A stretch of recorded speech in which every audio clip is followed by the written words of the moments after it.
Good evening, good morning, or good afternoon from wherever you are. Welcome to the Tower at UNN.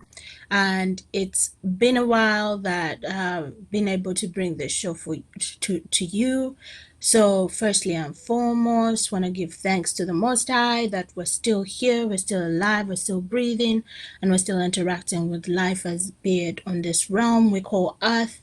And I would like to extend apologies as our regular host, Dr. Juko will not be able to take on this show today, and I'm going to be here to take on the show, and we're going to delve into some topics that are of interest to us, not only as Ugandan people, but also as Africans. And then I want to also apologize for my co-host today, as he couldn't be here with us today, even though he was advertised to come. And I want to send greetings to everyone from where you are or where this program might find you. I hope that you're doing well. And in the case that you are not, I hope that life turns to be more tender to you. And yeah, so today we're going to be talking about the elephant in the room that lies in the Great Lakes region, and that is the region and territory that we have grown to know as the Congo, known as the Democratic Republic of Congo. So why is the Democratic Republic of Congo important for not only us as Ugandans, but also as Africans? We must understand that, number one and foremost, how did even the Congo come into creation? How did the borderlines that create the Congo, or be it Uganda, or be it South Sudan, or be it Sudan, or Kenya, or Tanzania, how did all these countries materialize into the borders that we know of them as today? Because this happened all over Africa. But in the background of that is, why is there war on the Congo if given so this as a country and territory of itself? In the backdrop of that, we have the question of colonization. Of course, the same thing we see in Uganda. Buganda, I'll use the example, Buganda in and of itself was a nation. It was a country. It was not a collection of tribes. It was a country, a nation of itself, and remains a suppressed nationality in the umbrella of what we know as Uganda, which is the colonial borders that were drawn as territory for the British to protect. Same thing happened with the Congo, and it was territory that was drawn for the Belgians to exploit. Congo is rich in all resources known to man, land resources, water resources, anything that can materialize into wealth can be found in the Congo. And for that reason, no peace has been availed to the people of the Congo. Instead of these riches being of the use to the population of the Congo, they have been used as a weapon to wage war on the people of the Congo. So firstly, as we open up this show, what we talk about, it is always important to talk about the post-independence movement, the independence movement, and of course the first prime minister of independent Congo, who is Patrice Lumumba. So in 1960, after organizing the masses and after fighting for independence from the brutal regime or the brutal colonization of the Belgian people, which is a country in Europe, the Congo managed to attain independence, and Patrice Lumumba became the first prime minister of the Congo. However, in 1961, he was assassinated, and his assassination went a little bit like this. It was a morbid event whereby he was abducted. After he was abducted, he managed to escape. He was abducted again, and then after being abducted, he was flown, and on that flight, he was beaten with his companions, and then they were flown. And then when they arrived at the private villa, they were beaten, dismembered, and a shooting squad. They were shot to death, and he was in the company of Joseph Okito and Maurice, two of his companions. They were shot to death by a Congolese fire squad, but under the supervision of the Belgians officers, and then they dismembered their bodies and dropped them in shallow graves, where a Belgian police officer retrieved a tooth off of Patrice Lumumba as a, let's say, souvenir. And then they were afraid that because they had buried them in shallow graves, this will become a pilgrimage site where Congolese people would later come to pay respect and tribute to their hero. So they decided to pour sulfuric acid on the bodies so that no parts of the bodies would be left behind. But the police officer managed to take a tooth. And this later, after lobbying by Patrice Lumumba's family, they managed in 2020, it was September of 2020, to reclaim the tooth of Patrice Lumumba to be returned home to Congo to be laid to rest with his ancestors. And then it wasn't only Belgium that participated in this. In 1995, it was revealed that the CIA of the US had a failed plan to assassinate Patrice Lumumba. So why was it that Patrice Lumumba had to die? The one thing that Patrice Lumumba said after independence was he was going to look out in terms of minerals, he was going to look out for the interests of his people. And he was seeking for help to fight the resistance that was happening internally, because the Congo is so mineral rich. And he turned to the Soviet Union for assistance, and that was what led to the Western powers to support and even participate, because the Belgians did participate in his assassination, not morally but actively participated with their supervision and the retrieving of a tooth that was found in Belgium, that had been in Belgium for 50 years, which is half a century. So we find ourselves whereby the questions now that remain: why is there still war on the Congo? And who is actively participating in this war on the Congo? And in the midst of this war, have international organizations such as the United Nations that still remain there. And a lot of reporting has to do with, they all point to one aspect, that is the looting of minerals in the Congo. That is why there is a war in the Congo. So then brings on the question of Kagame and Museveni. As when the genocide happened in Rwanda, a lot of information that has later come out unveils and does point fingers to the active participation of the United States in the Rwandese genocide, which actually separates itself from the rhetoric that we have always been told, that the United States did not play a role and did not play an active role and just helped with the retrieving of fleeing refugees from Rwanda. So we know for a fact, and this has been documented, that President Kagame, the president of Rwanda, has been trained, has been equipped, and has been supported by not only the United States of America, but the Western world. And throughout Museveni's regime, it is not a secret either that the Western world, especially the United States, which of course is the leading band in the collective colonialism that is happening, supports and nourishes and has gained a lot from their relationship with Museveni. So how do these play a role in the strategic placements of these countries in relationship to the Congo? We know that both Uganda and Rwanda are active neighbors of the Congo and are actively in the Congo.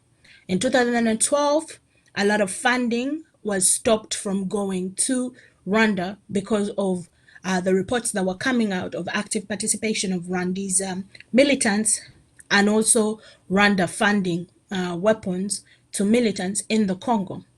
Recently, in Uganda's sake, we which Rwanda denied, by the way.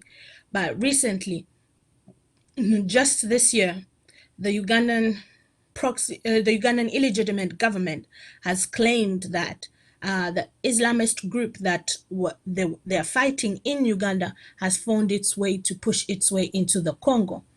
But as we have Uganda and Rwanda's troops in the Congo, the biggest question is, why is the UN in the Congo? Of course, they claim for peacekeeping and rescuing. But while this all happens, war and violence happens, is in the backdrop of minerals being looted out of the Congo, being redirected out of the Congo, that doesn't even benefit the people of Congo. And we will go on to see this further. If the producer can go on to the next topic as we go through the topics today. So we want to look through the different opinions and the different circumstances that surround this. So this was from an article. This article was in 2012. I think we all know the journalist Andrew Mwenda, and this was on the topic of troops participating in the Congo. And it says, a prominent Ugandan journalist has recently argued the senior members of the Kagame regime have been willing to turn a blind eye to those within Rwanda who wish to provide support to the Tutsi descendant groups in the DRC. Mwenda makes it clear that the threat to Rwanda's borders and Congolese Tutsis in the form of the FDLR is still very real. In the absence of an effective Congolese state capable of policing its easternmost extremists, the Rwandese government needs these groups to work as buffers to protect its border. So the main question that came from this opinion on what Rwanda should do in relationship to they're now referred to as the Congolese Tutsis, and these are all refugees that went into the Congo. And not to forget that Kagame's military went into the eastern Congo and killed a lot of Hutu refugees after the genocide that has not been shed enough light on, and is a war against humanity and is also genocide in it of itself. The main question that we should ask ourselves to all this information: why is it that leveraging of people in the Congo, why is it that Congo is always put in the light that it poses a threat to other countries' security? This is not so different from Uganda right now, after this year, the illegitimate government saying that, oh, now the extremist groups are in the Congo and Congo is a threat to Uganda. It's the same trickery that has been used by Rwanda, whereby Rwanda says we need to protect our borders from the Congo, but it's because of the refugees that left our country and are in the Congo. I don't know if that is starting to make sense, but I think that as we go on further, we're going to see this pattern. It's a pattern that has been done by the Congo's neighbors, who have leaders who are puppets for the Western world. They leverage their peace. It's the same thing that happened with Sudan. What happened with Sudan was Museveni claimed that Kony had the Sudan. Therefore, to protect ourselves from Kony, we had to go into the Sudan to fight off Kony. This led to, of course, having a ruler who doesn't have his people's interests at heart in the Sudan, and having a regime that will bend backwards for Museveni. And bending backwards for Museveni only means bending backwards for, of course, the Western powers that rule Museveni, because he is now a president without the support of the US or the Western world. Same for now a president without the support of the Western world. And this is recorded information, and is not just information that I'm getting out of thin air. So again, here we have right here a Ugandan journalist supporting Rwanda intensifying its attitude towards the Congo to protect Rwanda's borders, and juxtaposition that which happened in 2012 to what happened just last year in 2021 with Uganda, where Ugandan troops, if we could go to the next slide, producer, where Ugandan troops are then allowed to march into the Congo to fight Islamic extremist groups. But this is also Ugandans, let us not forget, this is after so many leaders, so many religious leaders have been killed at their homes, so many different suspects without a lot of investigation or a lot of reports to mark as to why they were killed within the country, were killed, and no report comes from that. But all we get is that they have now moved into the Congo, and Uganda needs to intensify its security and move into the Congo to fight this group that has moved into the Congo. If the producer can please play the video that we meant to play for this show, and you will be the judge on whether this is a war that is fighting extremist groups, or this is a war that has been placed on the Congolese people by the illegitimate Ugandan government and all its neighbors that they work in collaboration with. And that's keeping in mind with president's the illegitimate president's son going to Rwanda recently to meet President Kagame to you know to you know to help smoothen the relationship between Uganda and Rwanda, and the collaboration and participation of the two nations in the Congo. And we will be the judges of whether this is a war that is meant to protect borders, of which these are all borders that have been created, let's not forget, by the Western world, and whether this is a war for that or it's a war against the people and towards the looting of the nation. If the producer could please play that video next.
Sorry, I did not actually say trigger warning before the video was played, but I think that a trigger warning ought to be given before the video was played.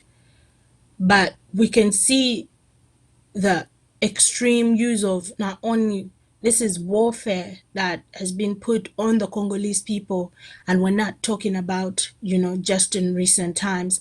This has happened over the past from 1960. The Congo has known no peace. The Congo has only known brute violence, brute force.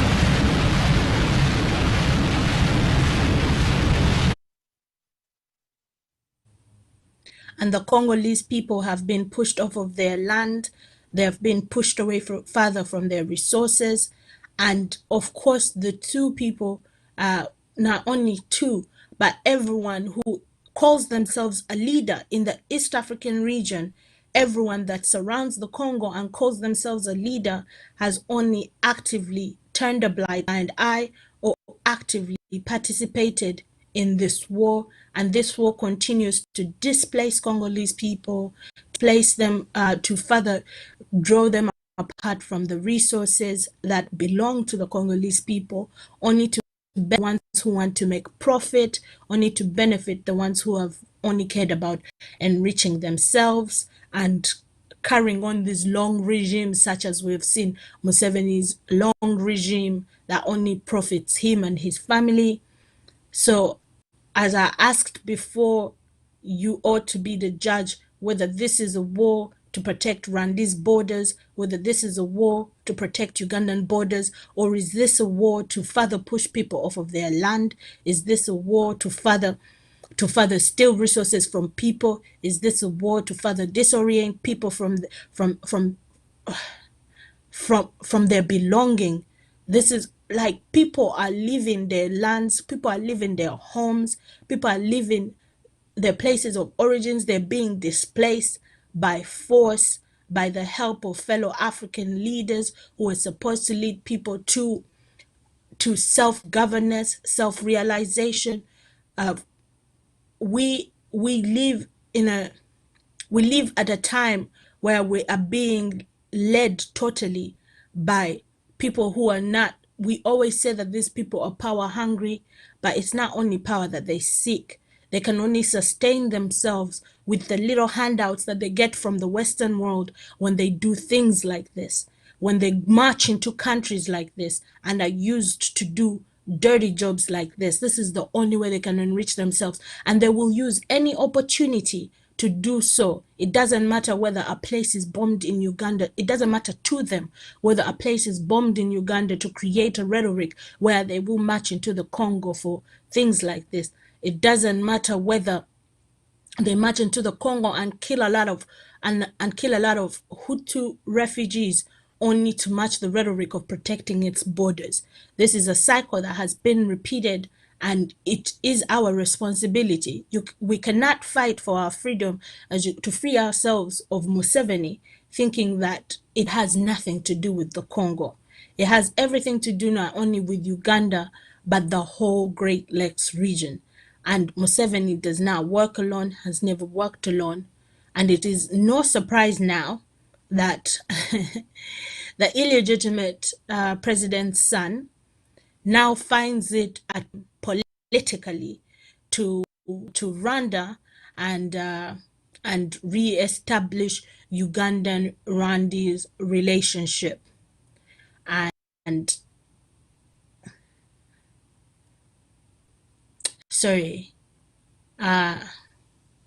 to establish himself, give himself some political background. So I think we all recognize what is happening now. I think we all recognize how we've been led. I think we're starting to see the elephant in the room. If you enter politics for only the gain of profit, you will not be fighting for us, but only for your monetary gain. And the only way you can make profit, if you're an African leader, that is if you're willing to align yourself with the Western world, because they will pay you. They will pay you to do this, because they make more profit from looting the Congo. They will pay you to be a puppet. That is why people like Patrice Lumumba get killed, because they're not willing to hand out the lives of their people to the same people that colonized them. And colonization was nothing like, oh, we were just ruled by these Western countries. It included the same violence that we're seeing right now. Psychologically, physically, it was violence. And when people fought to free themselves, it wasn't for the puppets that we have today in this era, such as, of course, the likes that have been mentioned throughout this. And producer, can we please go to then the next slide?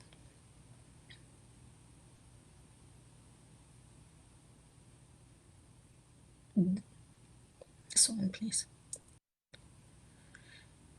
So why do we bring up all this right now at this point in time and today?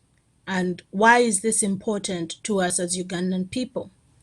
Right now, we're at a political stage whereby we've been lied to, we've been bamboozled, we've been used.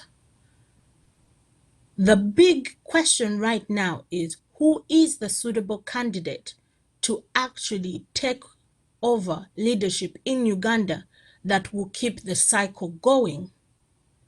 And this doesn't mean only that we need to put a leader who will stop Uganda's involvement in the Congo. Because it's not only about stopping Uganda's involvement in the Congo, it is about making sure that first and foremost, we as neighbors, because growing up, some of the values were, uh, even though I was my mom's child, or I belonged to my family, but the neighbors always looked out. So it's the idea of you have to look out for your neighbor. No man's an island. Everyone must look out for themselves. So it's not about us actively participating in the military, but it's also looking out and making sure that neighboring countries participate in the draining of the Congo for the benefit of the Western world. And this is the elephant in the room of who is the best candidate that most lobbyists and politicians and all enactors are scratching their head with, is who will replace Museveni, who is more suitable to replace Museveni to keep the cycle going. That's the only reason, because he's not everlasting. And for us as Ugandan people, our question is, because our interests are aligned with the interest of the Congolese people, and that is to free ourselves, to get one thing, to get self-determination. First of all, we need nationalism. We need to be able to govern and rule our country the way we deem it so. And some of the things that we have come on to talk about has been, of course, a federal government, and why that is important and displaces the neo-colonial agenda. We will talk further into that, because it's the idea of reclaiming the power, and the power being centered not outside of our region, which is the African region, but not outside of our country as well, which is the Ugandan country. And also we do come from I'll talk from the Buganda side, and also it is important to me for it not to be outside of Buganda nation. So all of this is layered, where the reclamation of power as a member of the masses, not only is not that power should be reclaimed for me as an African person, as a Ugandan person, and also as a Muganda as well. There is levels and it's layered. And the one way that we can fight for that is by fighting for systemic change. Because in Uganda, the changing and swapping out of a ruler is not going to change the situation in Uganda. Because the swapping out of a ruler, depending on who is going to be supporting this ruler, does not change the situation not only in Uganda, but in the Congo. And Ugandans wish and actually be cognizant of the fact that whenever there is still violence in the Congo, violence in Uganda will continue. Whenever there is still violence that surrounds us, this violence will continue. Our interests have always been aligned, and and the events that follow to African peoples are the same. So again, to repeat myself, the Congo lies in the heart of Africa. It is a problem of every African person, not only the ones who continentally are on the African continent, but the ones in the diaspora as well. And it is a pattern that has not only been repeated, it is a pattern that is not only done in the Congo, but it is a repeated pattern all over the different African states. As we can see, Museveni uses the same military tactics that he uses in the Congo to use them against Ugandan people. So fighting this evil means that fighting it for the region as well. And there's steps, there's strategies that we can use as Ugandan people to be, first of all, in collaboration with ourselves, and also in collaboration with our fellow African people, which is next borders in the Congo.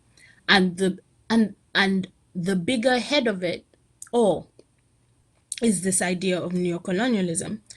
So far, when we look at all the leaders that we have to swap out, of course, we've been given the president's son, which is very ironic. That now is a time that I even called him president, the illegitimate president's son, because he's only a tyrant, and you cannot be the son of a tyrant, grew up in a system of a tyrant, enjoyed all the benefits of a tyrant's rule, to try and govern the same people with, and say you're bringing, you're bringing collaboration with other countries and unity and peace. It's a fallacy that we are too cognitive to fall for. So in regards as it goes for General Mohozi, it is not as a surprise, but it's not something we should take lightly as Ugandan people. And then moving on to opposition politics, we have seen so many buildings and mansions being built. We have seen cars being driven. The monetaries have been talked about. A lot of weddings have been held. And it is clear that politics is a business, as for Museveni it has always been. Many have, but it's not only for Museveni that politics is a business. We have to understand that even Museveni to be in power is business with the Western world. Museveni is paid to be in power. Museveni does not have all those riches because he did nothing.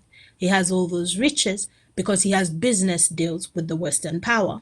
And the only way to cut a puppet off from the puppeteer is to cut the lanes that join the puppet to the puppeteer.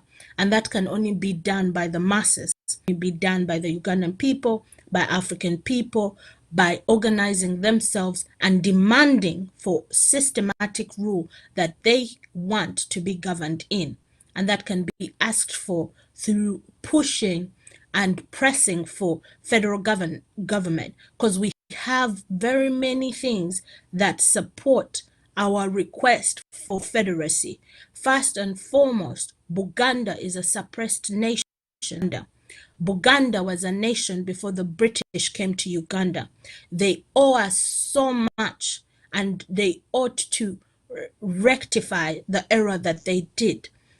In terms of, first of all, was the Milo land, was the first error of the British, creating that.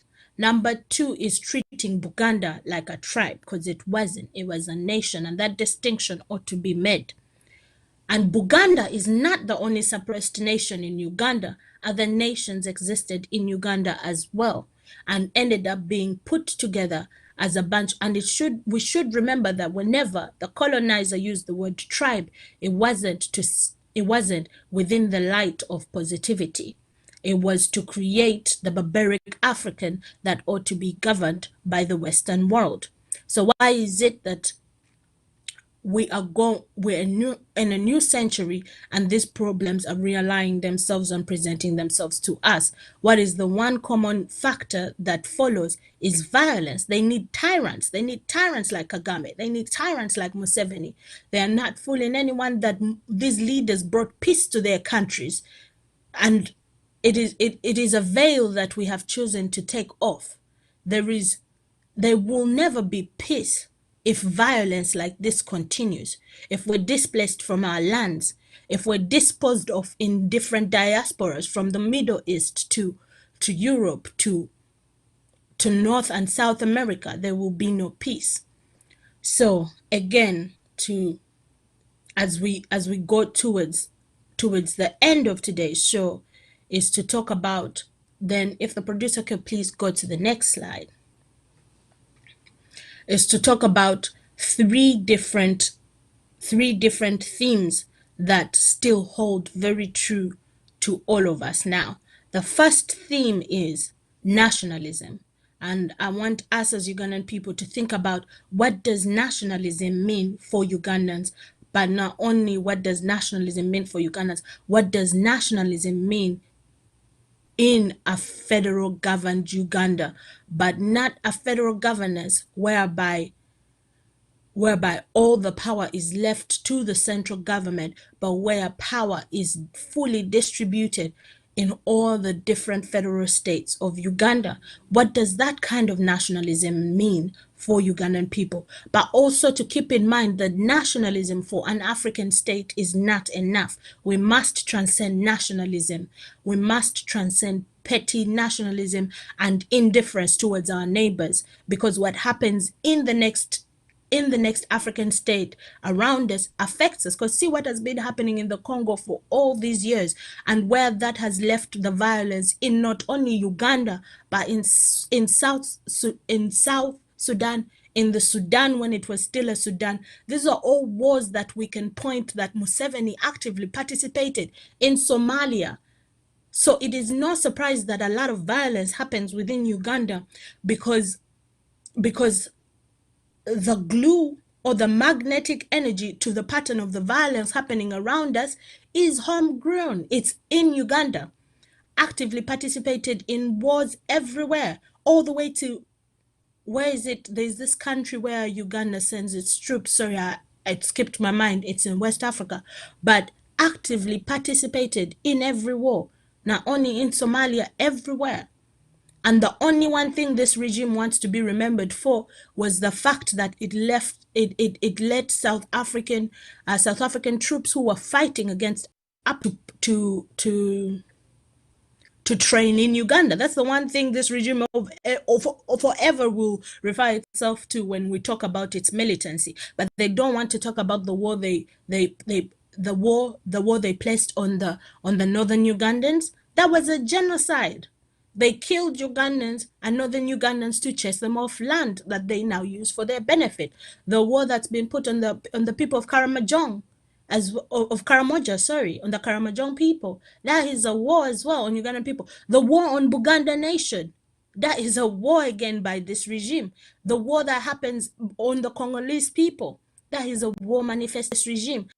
The South Sudan, this regime was actively participating. The death of Garang, Museveni is there. His picture is there. We talk about Libya. Museveni currently appears, and his involvement with it as well. We talk about because Museveni did have, we all know that the mosque that was built in Old Kampala, like that was built by the late President Gaddafi, and apparently they had good relations. But what is the involvement of Museveni in all of that? We talk about Somalia and the active participation of Ugandan troops in Somalia. That is not a hidden secret. So how do we expect our troops to be warmongers and not expect war and violence in our own country? So we must always go beyond nationalism and think about Pan-Africanism.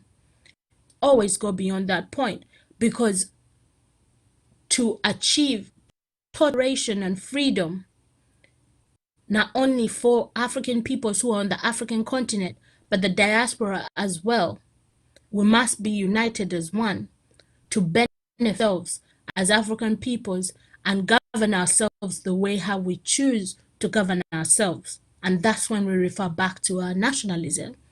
They all go hand in hand. So as we conclude today's show, just going to go over just a little bit of what Pan-Africanism is, the ideology, and in future shows we'll just dive deeper into it. But this is an ideology that has been held over time for a long period of time by so many revolutionaries. We could go from Steve Biko to Kwame Nkrumah, and in Uganda there was a proclaimed Professor Dani Ndebere. We can talk about Marcus Garvey. We can talk about Julius Nyerere. And Pan-Africanism shared that a united African people and her diaspora, the belief that African peoples both on the continent and in the diaspora share not merely a common history, but a common destiny. And when we talk about common destiny, that's the question that we were talking about. How do we expect Ugandan troops to be in the Congo spreading violence, to be in Somalia spreading violence, and not to be in Uganda doing the same violence or the same war on Ugandan people? It's the question of a common destiny. Until we recognize that we have a common history that comes not only from a history of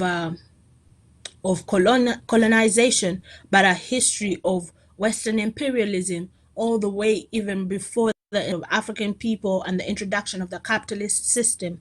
But that because of that common history, our destiny destiny is also we have a common destiny. We must recognize that, and we must fight from where we stand, and then fight for all. And by from where we stand, I mean Ugandans, we have to organize ourselves politically to be a real political threat to this regime, because the political organization we have right now is just playing to the tune of Museveni's drum. We cannot sit here and pretend that the elections that happened in 2021 did not fully avail themselves to what we can call Museveni Congo, whereby he will own the electoral commission, the internet will be shut off. So many have forgotten that internet was shut off and no communication was allowed to be coming from the inside, that military will be disposed on the streets, on election polls, that a computer in a country where internet has been shut off and not connected to anything will receive, will be the one to receive votes from the whole nation, where people were listening on radios and TVs and going to polling stations and saying these are not the same results. An election where we saw so many foot soldiers who received DRC forms that confirm that it was a rigged election have been killed, if not killed, have been tortured in jails, if not tortured, have been dismembered. And we're not going to forget that so many also are in exile and running. We have seen all this happen, and we are really going to convince ourselves that we have to wait for another election in 2026 to participate in the same program when the next president comes and does the same cycle? Then the question is, what do we really want? Do we want to be ruled just by anyone that is not Museveni, or do we actually want to reclaim power and have freedom? Those are questions that we should be asking ourselves. Without interrogating within yourself and asking yourself these questions, you're not going to arrive to the point whereby liberty is not just liberty, freedom is important to you. Self-determination is important to you. But ultimately, we do this so that we can have some joy in our countries, in our nations. We can have some dignity to ourselves, to our personhoods. We don't do it for anything beyond that and the future generations, because this doesn't stop with us. Just like our ancestors fought, it never stopped with them. So, what do we really want? That should be a question. Is it power that you want, or do we just want the next president and get it over with? Because if it is power that you really want, we're going to think about politically reorganizing ourselves. We're going to think about being intentional with the efforts that we put into, and we're going to think about how this could really be different. And that can only come with the total dismantling of the political situation as it exists in Uganda, the governance that exists in Uganda, the force, the brute violence that exists. And we have to be willing to listen, first of all, to mend relationships with neighboring countries that have been harmed by the government. We need to be accountable to that. And by being accountable to that, it starts with our actions, whereby when we fight for our freedom, we don't only fight for Museveni and his governance and rule to leave Uganda, but we fight for his governance and rule to leave the Congo. We fight against his governance and rule to demand for the reparations, or to shed light onto the war against the Hutu people in the Congo that happened, that was masqueraded by, of course, Kagame and Museveni. So hopefully this show has unveiled something to you today. I'm sorry I cannot take calls today, but we're doing some preparations as this show goes forward. I'm going to be hosting this show for a while. So, and we will have guests. Sorry, today day was kind of I kind of just had to come out and do the show today, but we're going to look into proper preparation for the next shows, and the next shows will be advertised, but we're going to go on and be talking about these ideas of what does nationalism look like, what does Pan-Africanism look like. But as we think of nationalism and totally organizing ourselves as a political, not only, remember, when we organize ourselves politically, it's not only for the politics, but it's for the social and the economic bits. So we're going to be thinking about all those avenues, talking about the guests come on the show and talk about them over time. I hope that show something was learned or something was taught. I'm sorry I can't take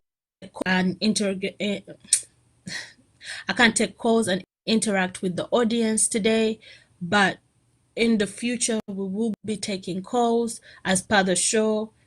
And I just want to thank everyone on today, and hopefully we can keep this conversation going, because the theory is,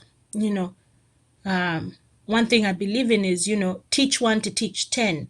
Every time I learn something new from one person, I have to endeavor to teach it to at least 10 people. So don't be stingy with the information. Spread the information, talk to people, have conversations. Let us keep interacting, because the cradle of Museveni's rule, or the cradle of neo-colonialism, because it's not Museveni's rule, it's the Western world being able to exploit resources, not only in the Congo, but also in Uganda. It's cracking. But it has always been a crack, because the system has always been cracked. So let's keep having this conversation. Let's keep thinking about how we want to reclaim power, not only for ourselves, for our beings, but also for our future generations.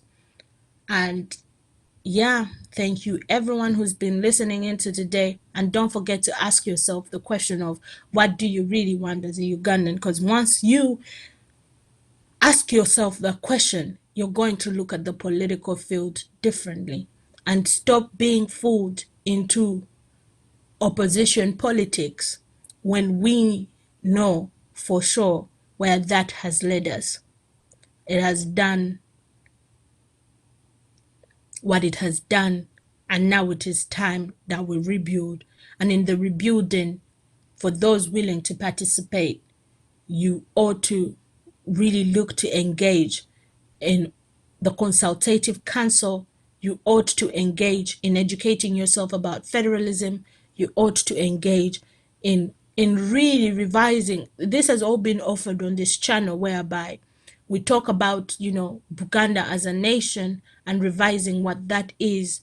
You ought to engage in revising what other nations, actually suppressed nations or nationalities that exist in Uganda and were put together by the British so that they could rule this country and called it a protectorate. We need to engage with where else has this happened, because it happens all over. It happened all over with colonization. But we also need to remember the main principle. All this is done for profit. All this is done for economic gain. And isn't the opposition so paid that they have built houses, they drive cars, they've had big weddings, and who has it costed? It's costed you, it's costed the next generation, it's costing my generation for failing to realize this is happening. And it's funny that I was thinking about it. I think there is something we say chigulaluji. I think this is chigalaluji, as we close up the show. If you want to see how much money rules things in Uganda, just go listen to Ugandan music. I was thinking about a comparison. And most Ugandan music, they say in Uganda, love is a business.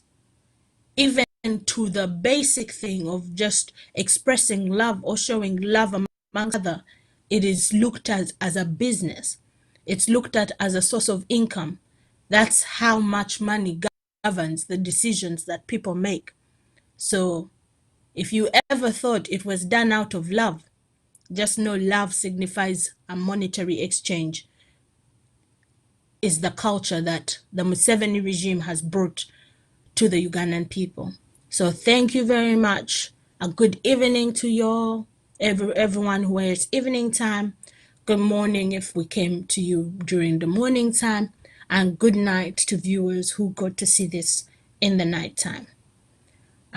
May the Most High guide and protect, and till next Sunday.